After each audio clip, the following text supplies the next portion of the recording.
Welcome back to the Unity to Unreal series. We're here in the Game Dev Cave, and in today's video we're going to talk about some of my favorite features that really helped me get into Unreal Engine.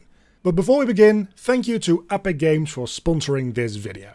I've been working with Unreal Engine for a good while now, and as we explore the engine more and more, there's so many features that I have come to love and honestly wouldn't go without. And that goes from very small little quality of life features to things that are fundamental to programming gameplay, and even entire pre-made intricate systems that honestly at this point I wouldn't want to go without. So in today's video in this series where we explore Unreal Engine for professional Unity users, trying to see if they will like this engine and how to switch over to Unreal Engine, let's talk about some of my favorite features that I like about Unreal Engine, and in some cases were actual selling points for me when I was using Unity Engine to go back to using Unreal. The first one is actually remarkably simple, and that is that Unreal has a built-in system to deal with camera shakes. So if we go into our blueprint here and we look for the camera shake, we have our default camera shake base, and we can make a blueprint off of that, and we can call that something like cam shake 1. And if we open that up, that opens up a blueprint for us, which we can ignore the event graph altogether pretty much. The only thing that is really very relevant here is the details panel. Here we simply have a couple of drop-down menus that let us set the amplitude and the frequency of our camera shake on either the X, Y, or Z axis in location, in rotation, for the FOV, so the zoom in and zoom out, and then the timing settings for how long the shake should be, the blend in time, the blend out time, and the shake pattern. So Perler noise being a little bit more random, a wave oscillator being a little bit more predictable. So we can say, for instance, we want to move this in the X and Y, but not in the Z position. So we can set the amplitude or the frequency to 0 for Z. And then I want the amplitude multiplier here to be something like 50 and the frequency multiplier to be something like 5. We're going to keep the rotation at 0, and maybe we'll do a little bit of like 10 amplitude and 2 frequency for FOV, and that's going to be lasting us 2 seconds with 0.2 blend in and blend out. That seems pretty good. If I then open up my third person character here and I add a quick debug key for the F, for instance, just to show you how this works. And then if I get the player controller, what I can do is I can play a client camera shake. This is a camera shake that only plays on the client side.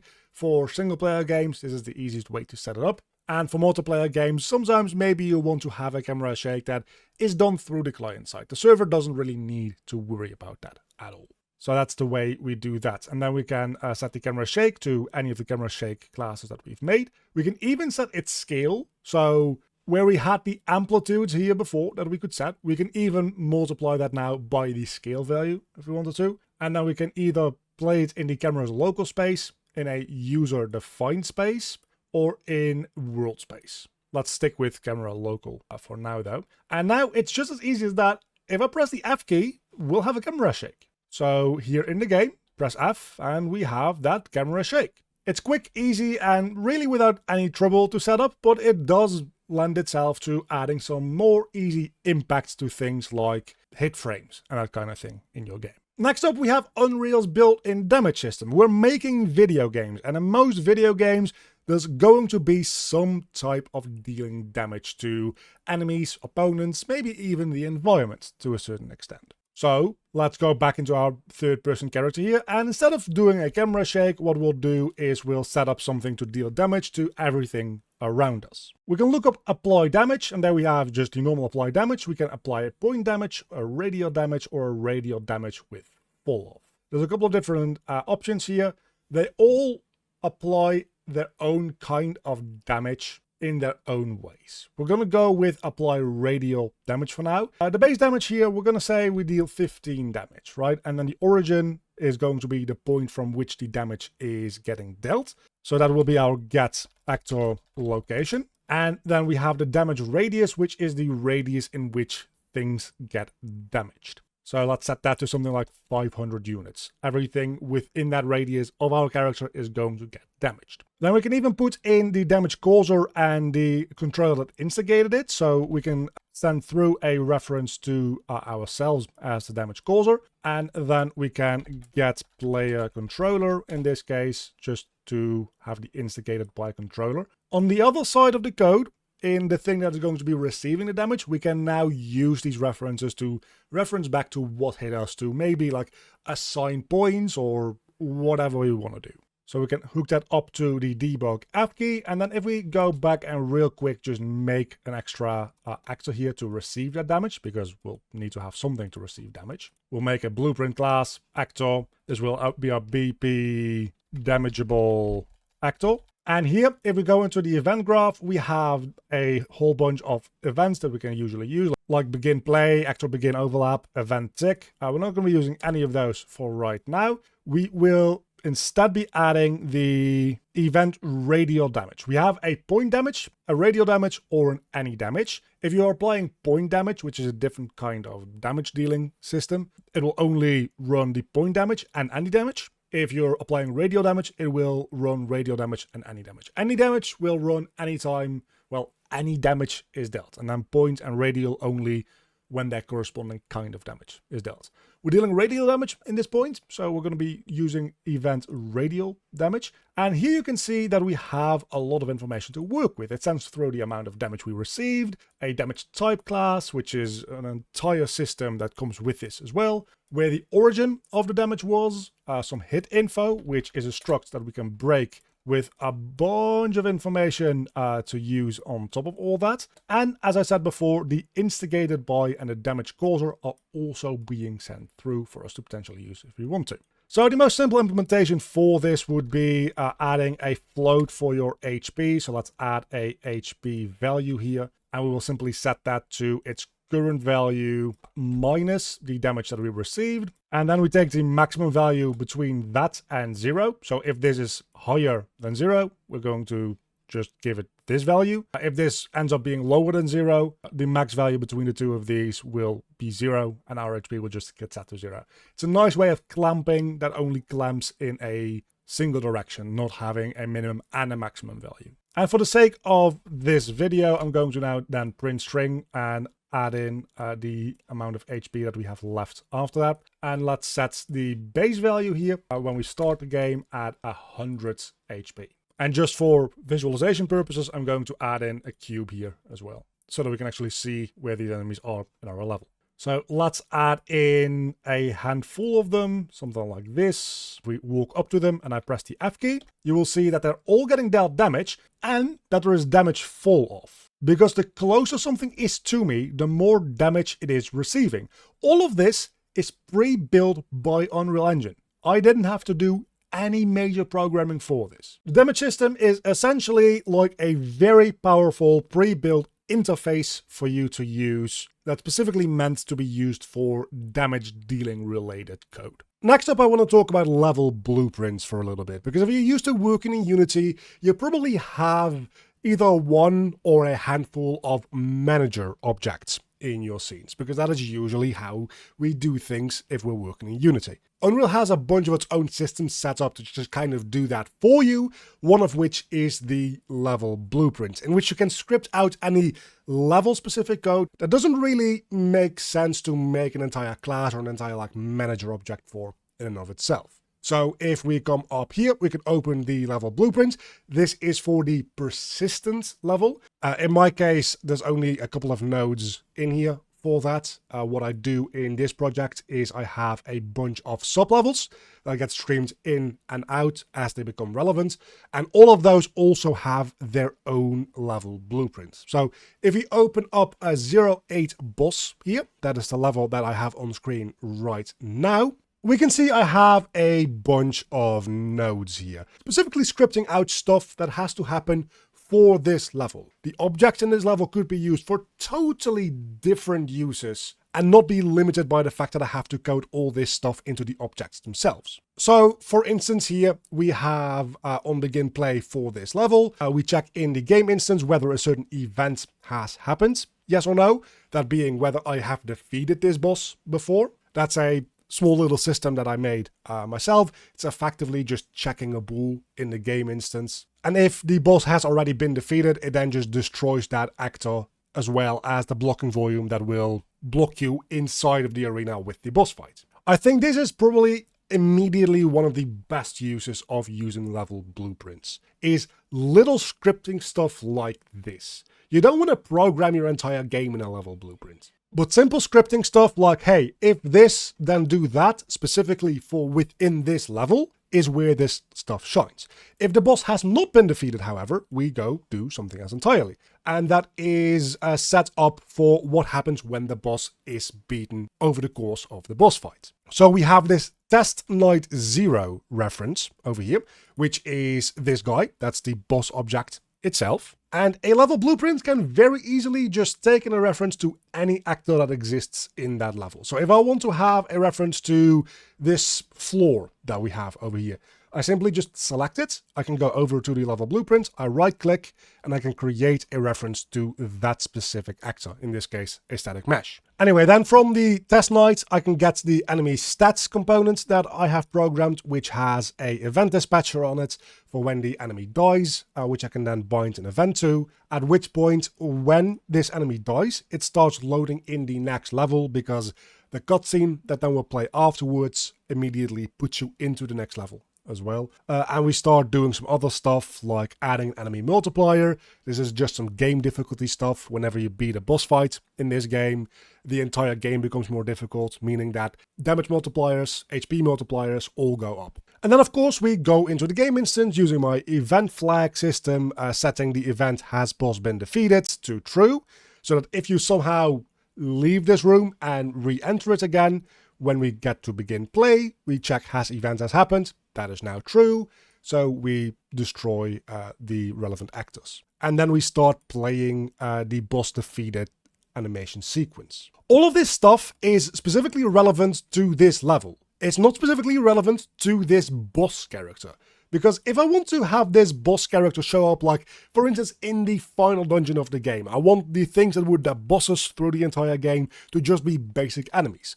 I can just reuse this boss character. That's actually, like, not that big a deal. Because all of this, oh, run this cutscene when this happens, and when you die, you have to do this, all that code is specific to this level, and not to this specific boss object. And for stuff like that, I really do like having level blueprints, because it's just a easy place to script out, like linear scripting of do this, then check this, then do this or this, and not have to overcomplicate every single object to be able to deal with every single context that it could potentially ever be placed in. It allows you to actually make the programming on your actual objects a lot more reusable, a lot more broad, and not have to bother about doing the scripting phase of your things inside set objects themselves, which I very much appreciate. Now let's talk about something that is less to do with coding and scripting and more so to do with level design and art. And that is that Unreal Engine actually has a remarkably good modeling mode built in. We have these primary shapes here. Let's just start by putting in a box. Now we can add the width and the height offset box to get us a pretty good basic shape. And then from there we can do a bunch of other stuff to it. So in the modeling mode here, polygroup added is my favorite. This really simplifies a lot of the 3D modeling process, especially if you're using this for things like level design. It's really nice to be able to do a little bit more than just putting down boxes and calling it a day for making your blockouts or even full levels. So in here I can select a face, and I pretty much have all the polymodeling operations that I could potentially wish for here. Like being able to inset a face, creating new geometry here to create a new polygroup. And I can then use the push and pull, which is kind of like a more intelligent extrusion. With normal extrusion, you can of course just like push and pull as well. But the wonderful thing about push and pull is that it can create things like holes in your meshes a lot easier than a normal extrusion can, without also then messing up other parts of your model. So as an example here again, we're going to do another inset, and maybe we want to use this as like a door, right? So we can just pull this down a little bit, and then we can use the push-pull functionality, and that just creates the door in this little box that we have. And as easily as that, we can start using this to block out our levels. Next up, I want to talk a little bit about making user interfaces and Unreal's method for doing that through Widget Blueprint. So here I am in a inventory system project that I made. So we got, if I press the I key here, we've got an inventory with a number of inventory slots, and then we've got like a chest and a shop and whatever.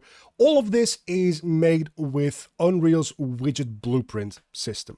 And while going through the entire inventory system in this video would be a little too much, I want to show you the basics of how the widget system works and why I like it so much. Because the widgets themselves, if we go into my proper folder for it, which is the inv folder in this case, are assets, are classes in and of themselves. So you can see there is a fair few of them. So if I go over here to the player inventory, we'll open that up. And in there, we can see we have this item grid, and then we've got a drop item and a delete item. But you might have noticed that the item grid itself was also a widget blueprint. So we can put widget blueprints inside other widget blueprints very, very easily, making this much like the combination of hierarchical and composition-based systems that we have for an actor system in Unreal Engine also work that way for widgets, because you can make child classes of any widget, but any widget can also hold any other widget as a component. So opening up this item grid, for instance, you can see that this is what that item grid looks like.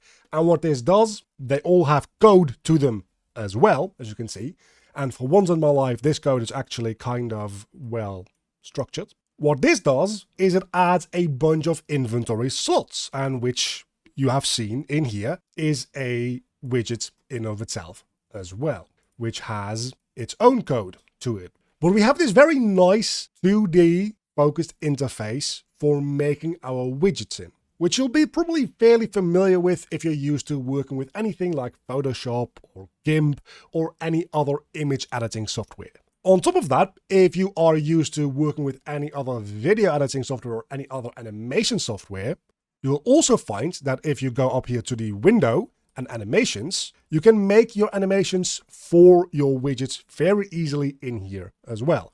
So let's say that if we open this up, instead of it just opening up and popping in, what we want to do is we want to make an animation, which will be pop in. And here we can start adding elements. So we can select this animation. I can add the item grid. And then for that, I can add the property for its transform. And over a course of, let's say, 0.2 seconds, we're going to animate that in. So this will be its final position, and its starting position will then be outside of the viewport. That is a little too much. Right over there is where we want to have it. And now we can see that it will animate in like that. Of course, we have different types of interpolation. I think cubic is pretty good for what we're doing here. And then let's also add these two in. So we can add our drop item and this other one that is called delete item. And we'll also add transform properties for both of those. And we'll make these last 0.1 second long.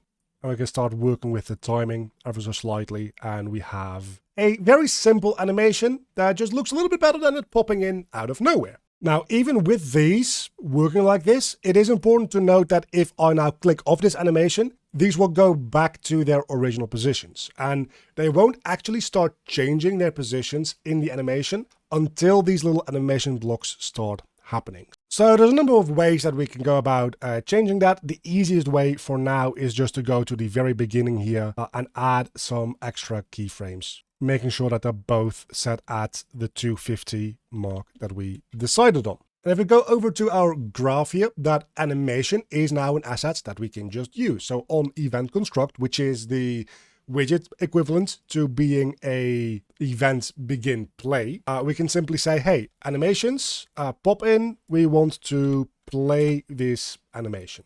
We want to play it ourselves because it's just a widget. Start time at 0. We only want to play it once. We want to play it forward. And the playback speed will be 1. And now you'll be able to see if I open up my inventory, it actually animates in. It doesn't quite animate out yet. That is fairly easy to also, of course, program in if we really wanted to, because we can just say, hey, we want to pop in animation, we want to play this, and instead of play mode being forward, we can just set that to being reverse whenever we decide to remove it from the screen. So with this whole widgets blueprint thing, it is really powerful for making your UI layout, your UI animations, and your UI programming all within this one specific object. And you can compose a bunch of different widget blueprints together very powerfully to make really well functioning interfaces up to and including the entire inventory system that this project has in it. For this next one, I've actually opened up one of my own projects that I've been working on because I want to talk about the gameplay ability system. It's a plugin that is provided by Epic Games. It's not enabled in the engine by default, but I would really recommend anybody making a game that could use anything resembling abilities to look into it. Because the gameplay ability system allows you to make specific blueprints to execute specific abilities. And if you code these blueprints well, you can really easily modularly use them across the board for either your player character or AI related characters. So for instance, we have my sword attack base blueprint here. This is a gameplay ability that pretty much does everything I need it to do. I'm not going to go over every single node here because we'd be here forever, but it does a lot of code to do everything I needed to do in order to execute an attack on an enemy. That is playing the animation, that is moving toward the enemy. There's a little bit of a time slowdown if there is a successful hit on the enemy. It deals damage to the enemy, which also is done through gameplay ability system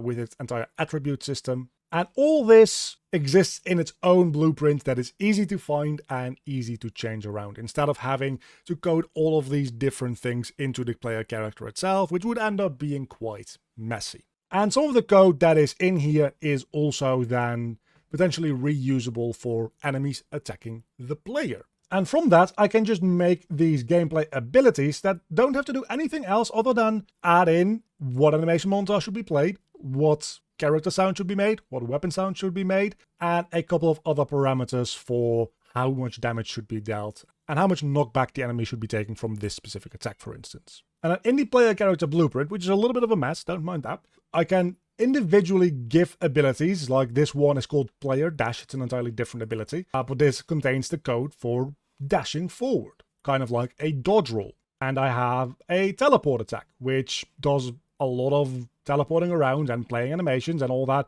is contained within this one specific blueprint. And I can give and remove these abilities from my character when they are or aren't relevant to be executed. Some of my attacks are only able to be done when my character has a specific weapon. So when he equips that weapon, I grant him the ability. When he unequips the weapon, I take away the ability again. And there is so much more to the gameplay ability system that I couldn't show in one segment of one video. Things like, instead of using this try activate ability by class, which is how you activate the abilities once you've granted to them, you can also activate an ability by a tag. Meaning that we can give in a tag like attack.fire, not have to specify a specific ability, but the character will just try to execute any ability that it has been granted with that tag. Meaning that we suddenly have a very customizable and very modular system that can scale very easily without too much trouble of things getting all spaghettified in your code by just using the gameplay ability system. Among everything else in this video, this is the one thing that I really do not want to go without anymore. The gameplay ability system might be one of my favorite things in Unreal Engine. So with a wide range of different features and possibilities that Unreal Engine offers you, I would urge you to go ahead and play around with all these. Try to just see what a camera shake does at an impact animation in your combat system, for instance. Speaking of a combat system, maybe try to look into the gameplay ability system to support your game's combat. The damage system that we showed off here really plays into that as well. And while you're at it, you can use those modeling tools to mock up your first blockouts for those levels to test out all of the code that you've made with all of these different systems intertwined. If you're interested in switching to Unreal Engine, check out the website linked down below in the description to learn more. They also have more detailed documentation that goes deeper into the topics that I discussed in today's video. So make sure to check that out if you're ready to jump in. And a very big thank you to all of my Patreons. You can see them on screen right now. If you want to help out supporting the channel, there's a link down below in the description to the Patreon page. A huge thank you to my Cave Student tier supporters, Earl Monseval Erno, and my Cave Digger tier supporters, Sir J. Thomas,